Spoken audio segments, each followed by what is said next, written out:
And we will start with the presentation on the topic, but afterwards, as always, there will be time for your questions. So please don't forget, you can put those in the chat. Inesa definitely will be happy to answer them for you. So don't hesitate. It's all anonymous. And I'm really sure that you have lots of questions. This is not an easy topic indeed as well. So please don't forget to type your questions, and it's all being recorded. So if you need to miss any parts of this, you will have a chance to rewatch it on my IVF&x's website. And I think we can start with our presentation. Inesa, let me know if you can see it and we can begin. Yes, everything's clear, so we can start. Thank you. As we have already said, I'm a psychologist, lecturer, and researcher, and I support patients through different emotional experience and help them to find some psychological stability and balance during their emotional complex reproductive journey. I also participate in international scientific conferences, symposia, and seminars in the field of psychology. And first of all, my professional role combines science, empathy, and deep belief that behind every medical procedure there is a living person with emotions, with fears and hope. So from my side, as a psychologist, I want to help other people to find this emotional balance and to help them in this way. I know that for some of you it's morning, maybe some of you it's you all day already is swing, but for me, it's around 9 p.m. But despite the time differences, I truly hope that today's session will be interesting for you, useful for you, and perhaps even a little inspiring for everyone. I hope the information I've prepared will help you uncover new ideas and maybe little joyful insights. Today we will discussing the psychological aspect of mitochondrial replacement therapy, and I want to thank you very much again for giving me the opportunity to speak like a psychologist today on a topic that goes far beyond medicine alone. So, because behind every biotechnology, behind every cellular manipulation, there is a living person with their story, with doubts and courage. So, from my side, and my main task as a professional is to see this person and to provide help and support for them, to stand by them in moments of deep or some often painful chores.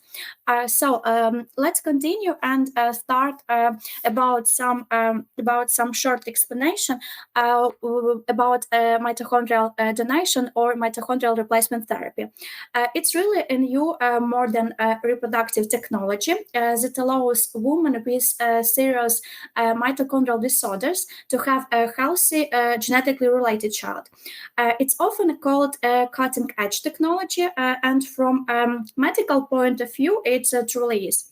At present, this procedure is officially allowed only in a few countries, mainly in the United Kingdom and Australia. In the most other countries, this procedure, mitochondrial replacement therapy, is not still clearly regulated by law. But each case must be carefully assessed by a medical team, first of all, because this team is the main team which evaluate all medical indications, risk, and possible limitation before approving this procedure.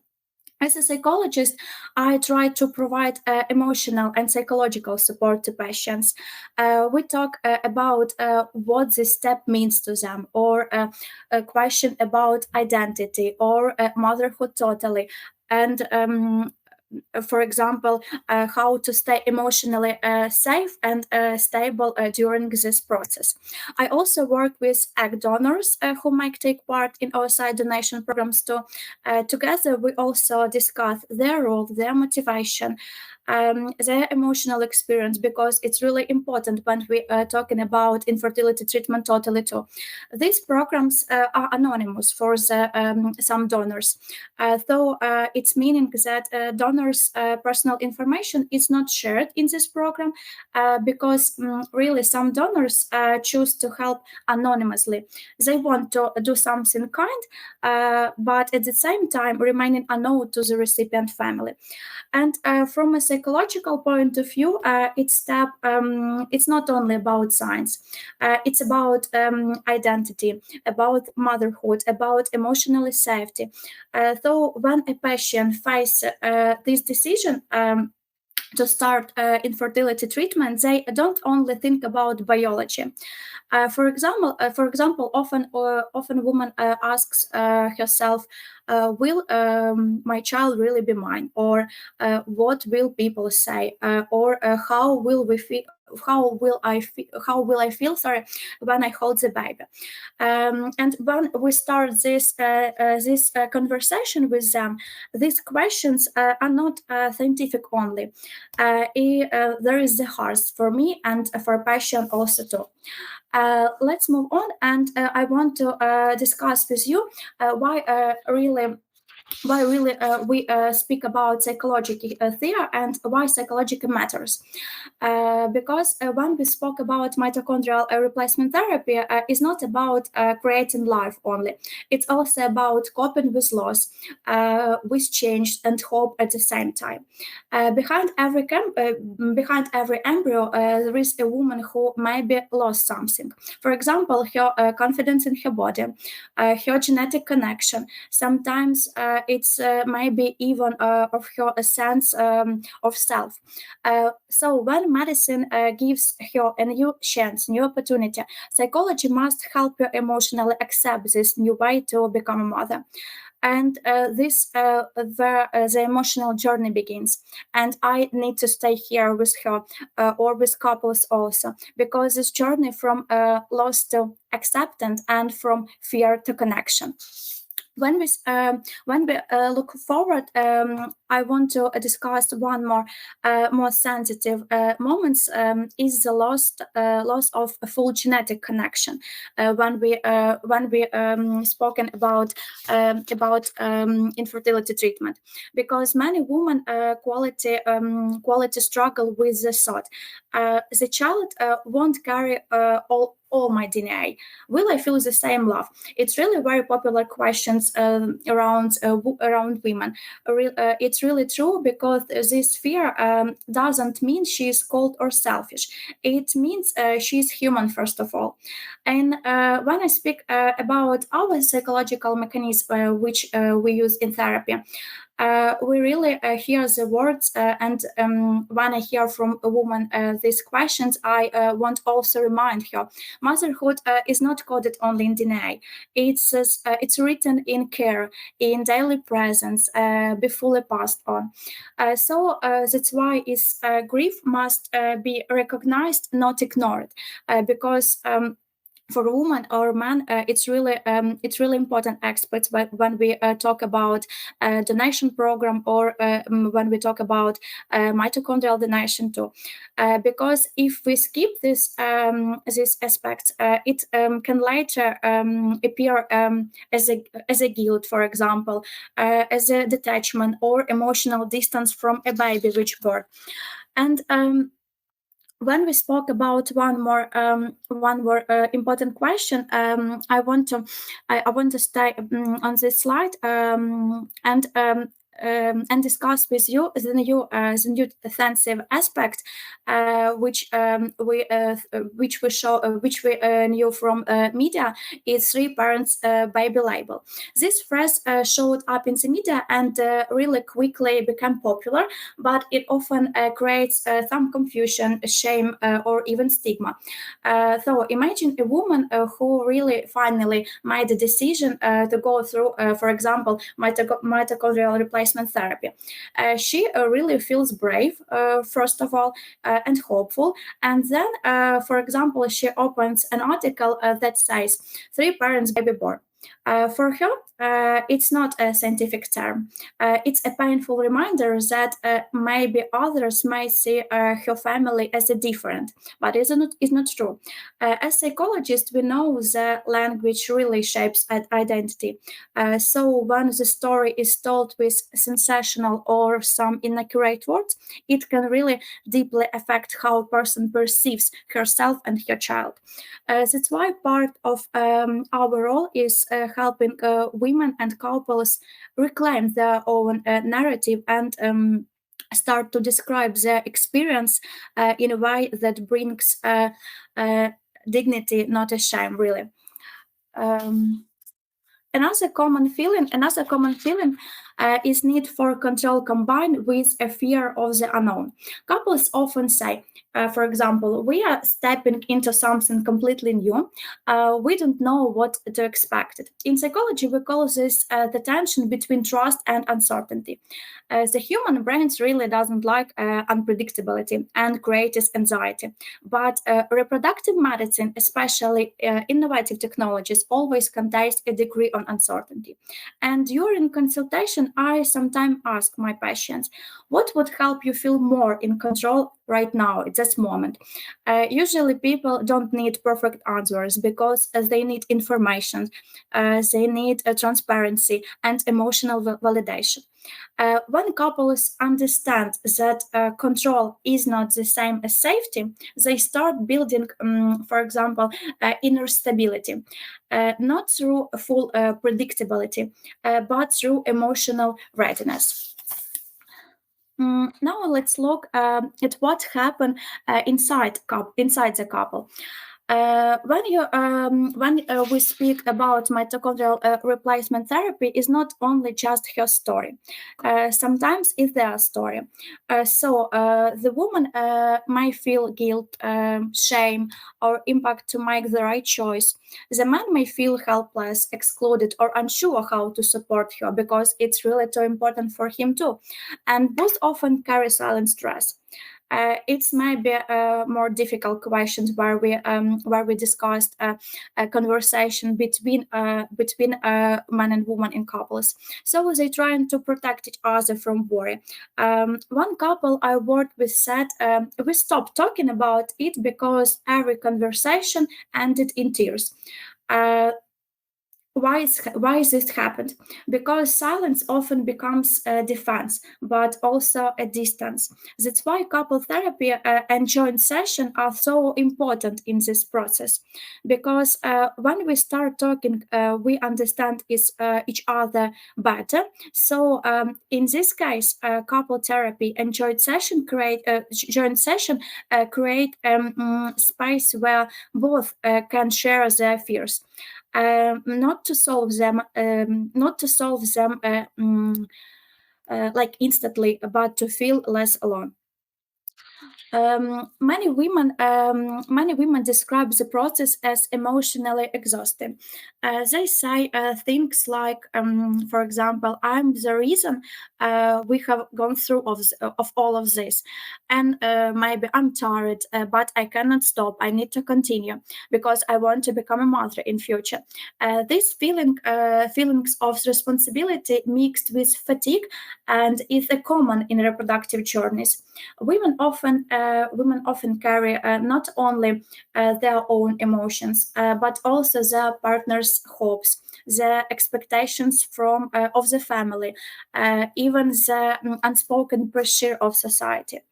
As psychologists, we help them recognize that because this situation, it's really natural response to prolonged stress. It's normal. It's absolutely normal. We use techniques like grounding, breath work, and self-compassion. This exercise really to help restore some internal energy for them, because the main goal is not to be strong all time in the situation, but to allow rest without guilt and to learn that recovery is also part of the process. When we spoke about the next important problem, ambivalence, when we discuss and analyze feelings both of couples, one of the most really emotional states I see in women, ambivalence. So the inner conflict between I wanting and I fearing. They often say, I want a child so much, but if I'm not a real mother. It's really popular question from my patients. This phrase contains both opposite emotions, love and fear. And from a psychological perspective, ambivalence is not a sign of weakness or doubt. It's actually a healthy reaction to a big and or life-changing decision. So it shows that the woman is thinking deeply, that she is emotionally involved, and that she truly understand the seriously of the step she is taking. My role as psychologist is to help to make space for both feelings, desire and fear, and without forcing herself, first of all, because very important to choose one over the other, because only when both are acknowledged can emotional integration begin. It's really good tendency when we spoke about relationship in couples. Is It's really important. It's really true. So let's talk about man, because often focus provide only woman, because I don't know. Man's experience is often silent but deep. Many men describe themselves as observers of the process. They often say that I'm here, for example, but I cannot do much, or I can only support her and hope for the best. From the outside, it might seem like emotional distance, but in fact, it's often protective detachment. And this is popular way to manage helplessness, because he wants to stay strong for her, for example, to not show fear, but inside he might also feel anxious, included, or invisible in the process. When they begin to open up and share details, they finally understand what they truly feel, because being strong all time is exhausting. Is exhausting too. When we spoken about man, I want to continue on this in this step. Many men carry unspoken fears. Fears they rarely share, and even with their partner too. This might include doubts about child health, about worries about the genetic identity, or fears about how the relationship will change in future after this process. Very often I observe men demonstrating really traditional gender roles. They are expected to stay rational, to stay support, or not complicate things. But in reality, sorry, they need emotionally support just as much as women too. Only it's a different form. As professionals, we must give men permission to have feelings too, because when both partners' emotion are acknowledged and kept, the relationship becomes stronger and more real.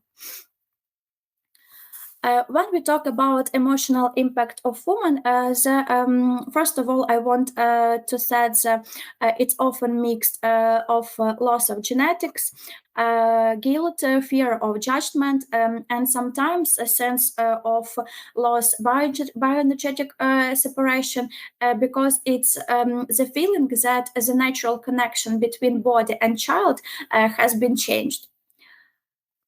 Emotional impact of man, we can see the next patterns of detachment, over control, and emotional suppression.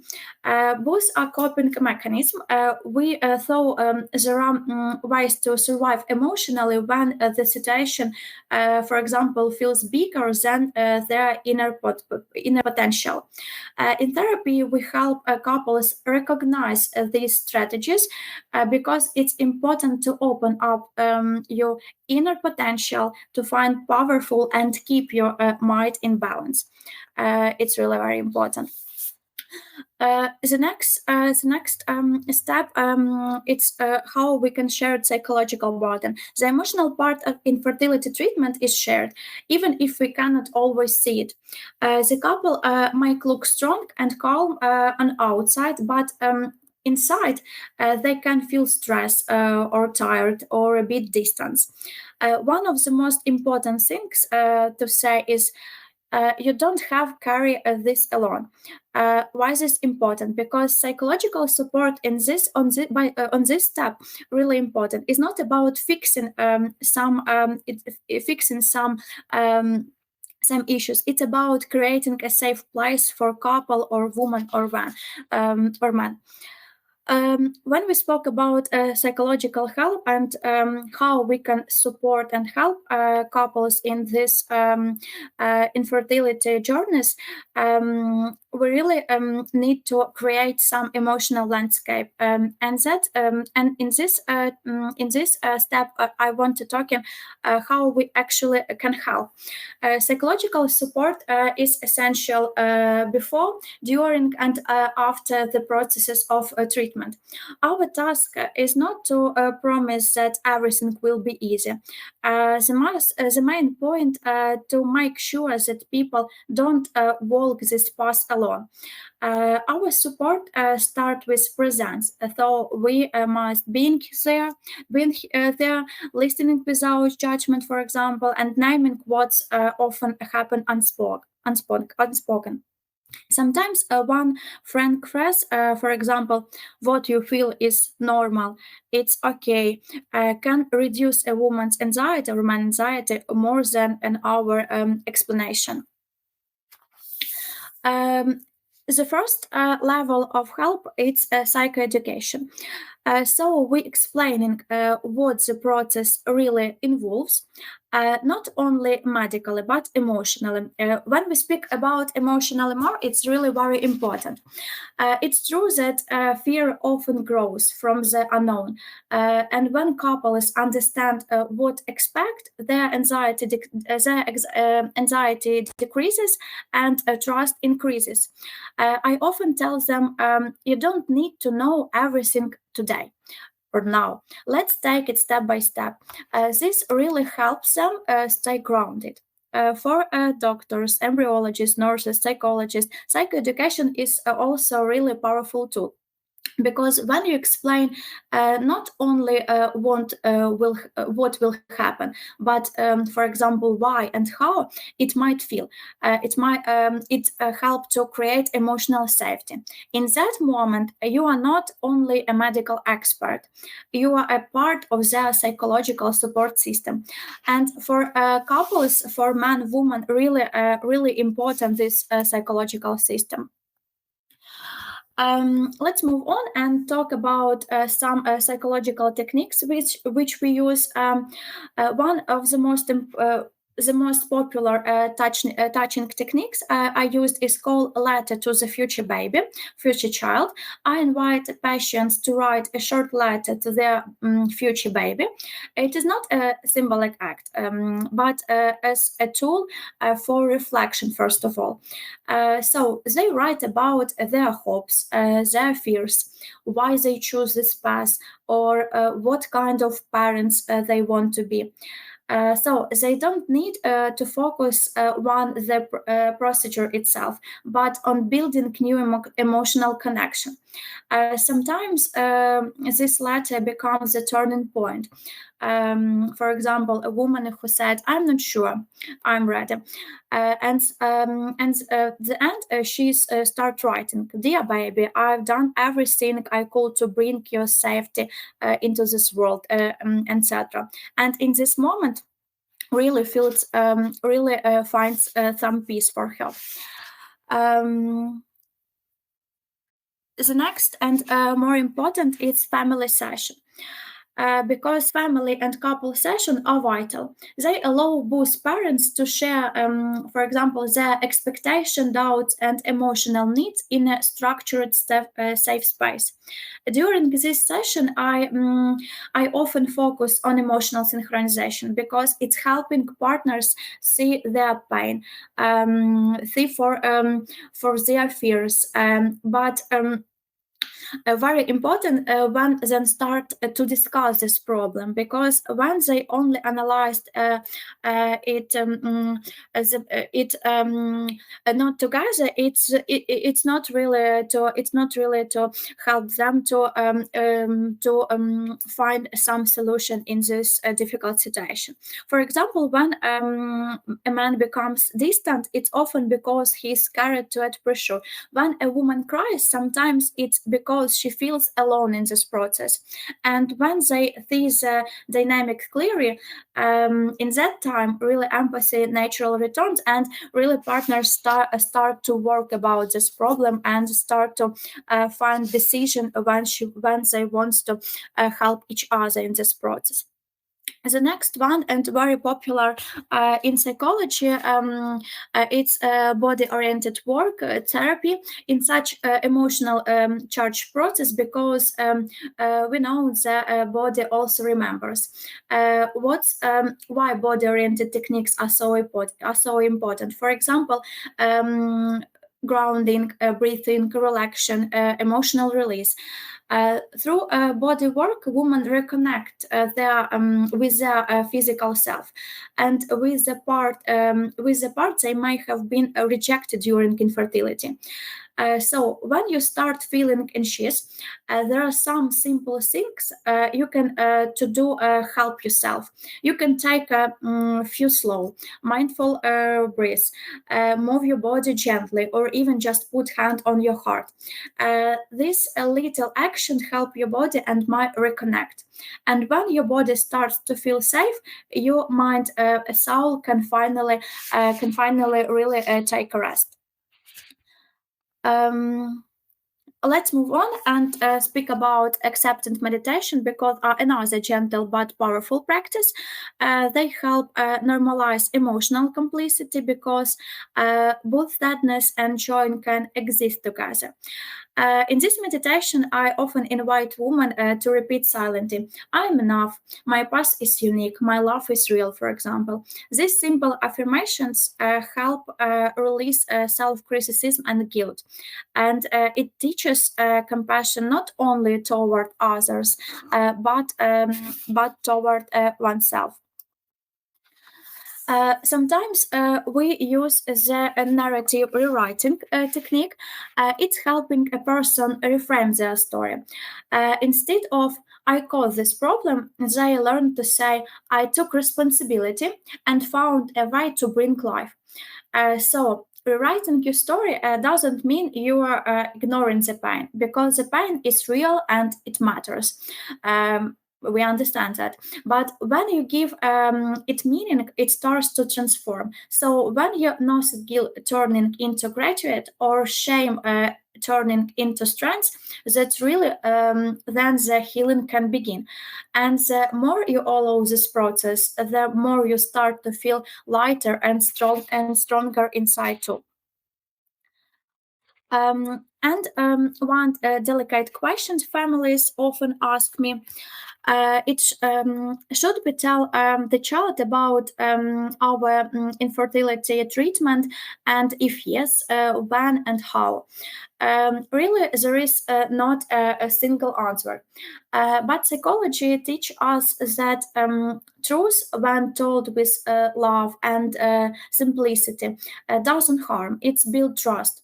The key is timing and emotional readiness. So we help parents to find words that fit their child's age and personality, focusing not only biology but on love, intention, and care. So when children eventually ask who I am, they do not only need genetic facts. They only need to know I was wanted, I was loved, or my parents made brave choices for me. For example, in some countries, really when couples have infertility treatment, and they used, for example, X X in this treatment, they start to discuss about how they born on this world from 3 years. But I think it's really depend by child personality, and depend by that if the parents to be ready to find these words and to spoke with their child in future.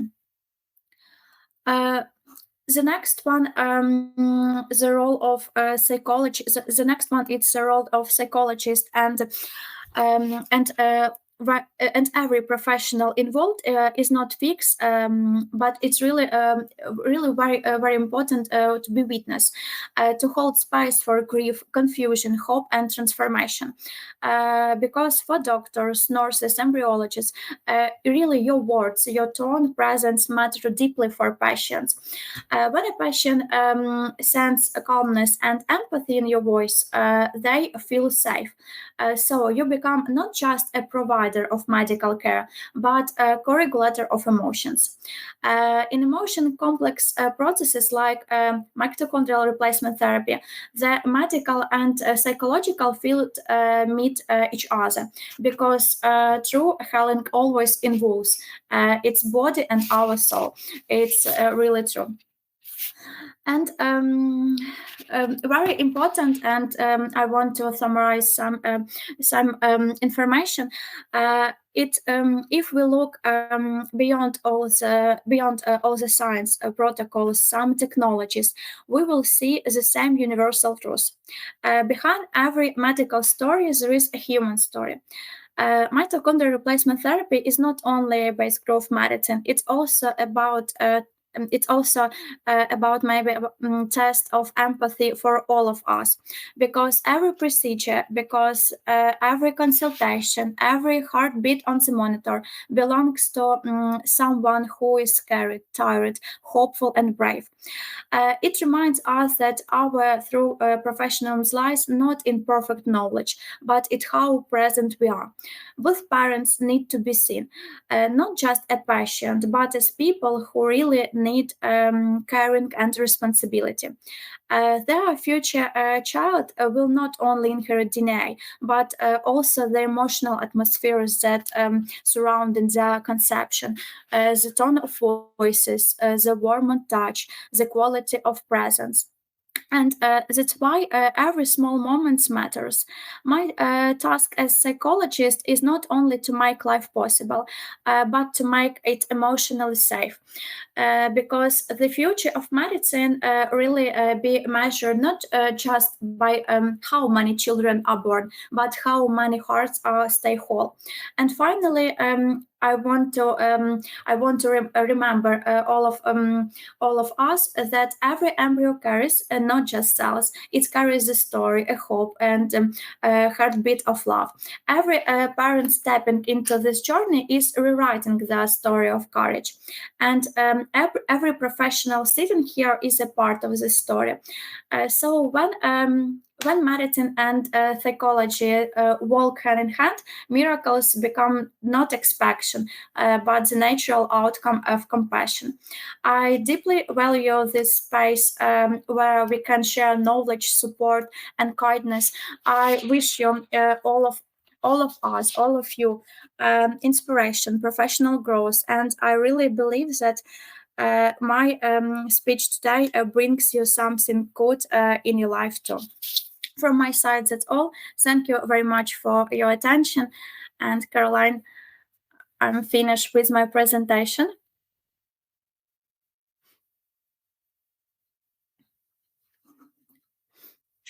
Brilliant. Thank you so much, Inesa. That was definitely interesting. You discussed lots of aspects today as well, psychological aspects, but again, this is not an easy topic indeed. So thank you so much for that. And now we will move on to your questions. There are some questions in the chat, so keep them coming. Okay, I will give you a few more minutes for your own questions. And in the meantime, I would like to ask you a few questions myself. You mentioned this during your talk, actually, but I would like to ask you, so many patients who consider mitochondrial donation have already been through a long fertility journey. They already have experience, all right? So this is usually the case. What kinds of emotions do they typically experience when mitochondrial donation becomes like an option for them? Are you able to tell us what usually you see? Thank you so much for your question. It's really important because when I meet firstly with patients, doesn't matter it's woman, man, or couples, it's for me it's new story, and we as a psychologist we really don't have some universal mechanism or some universal method what we can do in this situation, because when I spoke with them I really understood and analyzed to me that important to find key to open personality of woman or man or couple is totally which need some helps or support. But when we spoke about some psychological impact, it's really stressful for both in couples. Stressful because it's something new, it's something not similar in other couples too. So they really often to combine this some emotional problems, and they can to translate them for to other people, for relatives, also for doctors, which can help also too. So it's really important questions, but what I want to really to say you from my side, very important to find key for every person. And when I really understood what from my side I can do, I really try to do everything that this couple in the future will be parents, and all will be happy. So it's the my in my field, it's psychological field. So I try to do that. Yeah, and of course there are steps that you can, you have to discuss it. Yeah, and I think it's more, you get to get more familiar with all the aspects, and it's just easier to actually accept that, I think, right? So this is important again. Thank you so much. And thank you so much. I can already see more questions are coming in. And before we do, again, I would like to again ask you, Yes. one of the most common questions we definitely receive from patients, we received during our previous mitochondrial donation series, of course, the events. It's about the child's identity. You already mentioned this again in your presentation. And since mitochondrial DNA comes from a donor, and how do parents and possibly children, right, usually process this particular aspect? Okay, thank you so much. So identity, it's really important terms in psychology, because when I start my education, really it was the first topic, I think, not basic, some words or some terms from psychology, but identity, because it's really important for you how you can see you in the future, who can you be in the future. It's really important for I and for us. And when we try to analyze our identity, we really often analyzed in which family we growed. So when we spoke about these terms in aspects of mitochondrial donation, it's really difficult question, because maybe some parents don't choose to be open with their child in future, but they still love their children. They still grows up with some good emotional theories or other things, and this is important. Important how we help our children to open this world, and how we can try to help them to find themselves in this world. That's why identity, it's not about DNA, it's not about who your parents, who your biological parents and other things. It's about how we can to create a safety space where the children not only born but grows. So yeah. Mhm. Okay, brilliant. Thank you so much. Again, this is a whole discussion for when it comes to that aspect for sure, but I'm glad that we are discussing this for sure as well. I will now go to the questions from that we've got from our patients. So there are quite a few Of course. here. And let's start with the first one that we've received. Okay, so is the mitochondrial donation a good solution for late childbearing age? Yes, if we thought for this question from the medical side, yes, it's correct, and really we have some really a dimension why we can choose only this procedure, only these medical protocols and other, but. In this case, very important thing, because I start then psychological and medicine and reproductive technology can need to go each other. Yeah, so we need to be connect. So when we start some medical protocols, not I, because I'm psychology. I have my protocols, my psychological evaluation, and other things. When our medical team starts some procedure, they really choose unique way, why they. Why how not why how they can help them to do this better, and in the result to help them to really to have a baby and become a parents. But today I focus on psychological aspect, but I can share all information and context from our team, which can really to help in this question, because really I want to talk about psychological aspect, but I know that my team, our doctors, really brilliant knew and know about which procedure will be used for some patients, couples, ladies, and other people patients also. So I can share all contacts, and we can prepare this information for the next maybe webinar, or you can address to other team also too. Definitely, that makes sense. Of course, it's crystal clear. Thank you so much. And of course, you can always get in touch with us directly. We'll be happy to forward any of those questions that more are more for so where we can provide you with more details. That's what I mean. Yeah. Okay, brilliant. Thank you. And this is again an interesting question that we've got. The next one here. What to reply to people? So sorry, something happened with Connect. I can you repeat questions? Can you hear me? Yeah. Now. Can you hear me now? Yes, Arison again. Okay. Sorry about it, but I hope you can hear me. Yeah.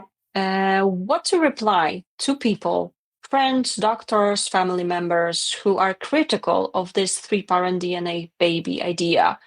I think it's quite, still controversial. So many people might find it critical. That's what happens sometimes, of course. And this is the suggestion. Maybe it's better to say it's just IVF overseas, something like that. What is your advice, your take on that? First of all, it's really interesting question, and critical is also normal, and all people, all person can to think about all medical procedure. They can see can think or analyze all I don't know, all reproductive science also, but when we spoke about problems of infertility, which really become a big problem for the family, for the couples, for women, for her how she can plan her motherhood because he cannot become a mother for during for a long time. Yeah, for example. So relatives can really think everything, but it's my way, and my way is unique, and I really chose this path, and really closed people, and really people which want to help me, they will be here, they will be with me in I don't know, in every situation. So if you need support, it's another thing in your question. But if you need support from somebody because it's important for you, it's another question. So we need to understand and analyze why you need this, why you need this, why you need to decide to do something. But you really worries about what somebody think about that. So it's my field, psychological field. So we need to understand and analyze what's happened in reality. So yeah. Okay, again, thank you so much. It's no like a black and white kind of answer, of course, Yes, right? yes, There of are course. lots of Yes, of aspects you course. need to discuss before, so definitely understandable. Thank you so much for that. And there's another question: how long does psychological support usually last? Yeah, when you have a couple who is going through their mitochondrial donation, Yeah. are you able to tell us more or less? Yeah, thank you for this question too, because this question important also too. Psychological support usually essential before, during, and after reproductive procedure.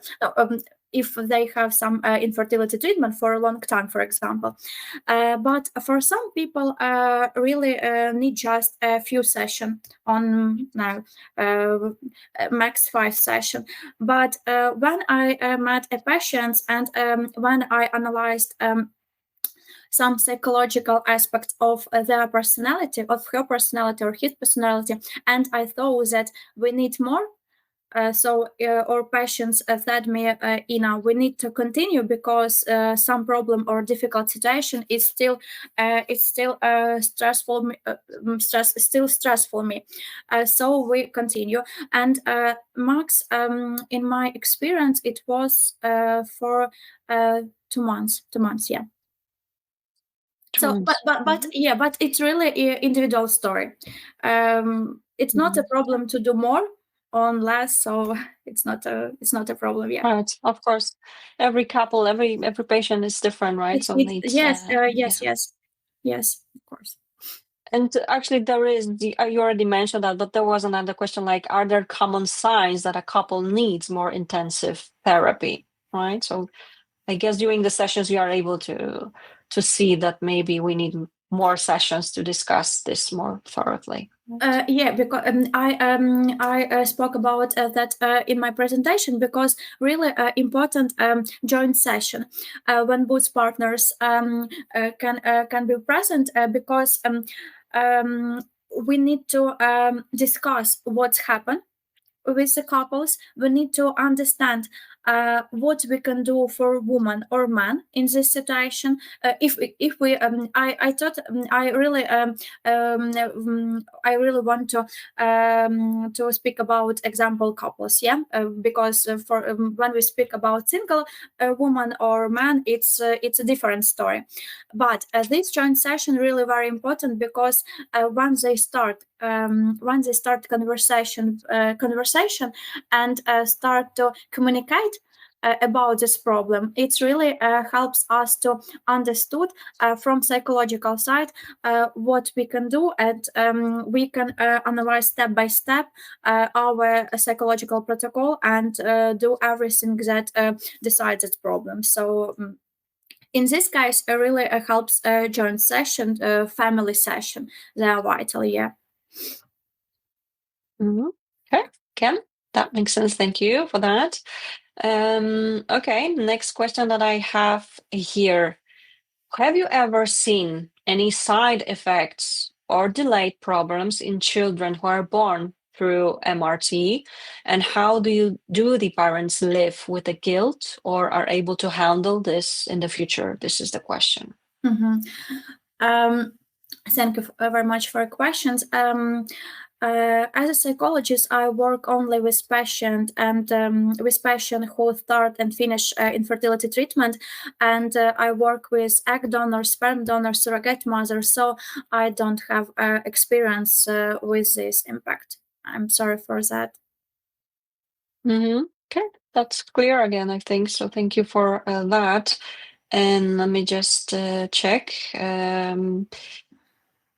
Sorry, I think there's one more question that I missed. Let me go back. Yeah, because this is the few questions and statements here. Why do we keep saying it's not my child when it comes to the donation? I thought nuclear DNA carries genetic information, not mitochondrial, and I was told they are genetically my children through MRT. Can you make it clear? So I think it's really important to discuss that as well. Yeah, it's really very important questions.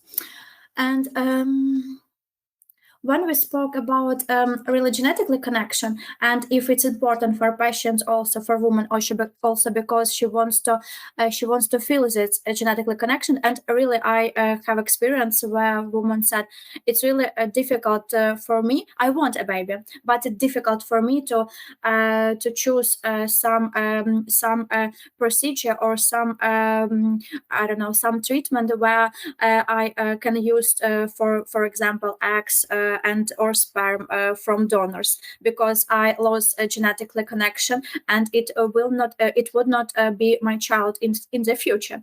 In this side, as psychologist, my role is really to find why it's happened. When we spoke about genetically connection, maybe it's really depend with their relationship in her family when they are grown up, because maybe it was lost on the first step, yeah, where she wants she wants need to feel this genetically connection. And maybe it in future, it's maybe I only want to discuss this. Not it's not unique answers for this question, because many stories, many people, many person, and many problems. And maybe it was translate for the her family or his family also, because it's really important for patient. But when we start talking about motherhood, in my opinion, and psychology teach us, motherhood it's not only about genetically connection, really important, but it's not only only the latest, I don't know, a step in this really big process, motherhood, because this is process. Genetically connection, it's a result, yeah. Your children will born and it's your children. So but when we spoke about this connection, it's really will be difficult for women which really maybe don't have some separation from her family. But I don't know exactly. It's only my opinion now, because I don't have many information about the story. So we can continue. It's yes, it's later, maybe in some session with clients also, because because it's really important and difficult question for the when we look firstly at that. Yeah, and as you said, it's like a process. So again, you would need to Yes. discuss it to provide further details. So those are again not easy questions to answer. But thank you so much for those. And I believe that was our final question. However, if you have more questions, please remember you can get in touch with Inesa and her team at Ovogene, and I'm sure they will be more than happy to help you out. We already had a few events, as I mentioned, on mitochondrial donation with, for example, Dr. Liana Dorofoyeva, also from Ovogene, and I'm sure she'll be happy to answer any medical questions as well. So feel free to either get in touch with me directly, or you can simply get in touch with Ovogene team, as Inesa said. And finally, before we finish, I would like to ask you just like a general question or your thoughts on that. So as this field is still developing for sure, what psychological considerations should perhaps researchers, clinics keep in mind to support patients better? Is there anything that you think it's important to make better and better? Make more better, yeah. It's really a good question, because when we work with patients, we work first of all with their story, their personal story, and we need to analyze and to understand what we can do more. I spoke about that in presentation. It's about our tone of voices. It's about our touch. It's really for some patients really important, because they come to us when they have some problem, and they really want that we help them to decide this, not to not decide. I forgot this word in that my speech. When I have problem, I not decide. Resolve this. Yes, thank you so much, Caroline. I'm so sorry. 10 p.m. So everything okay. It's definitely okay. Yeah, so we need be touch with that, and we need to help that, and it's really depend not by why we comes to the clinic, or to some doctors, or some or take some medical procedure also.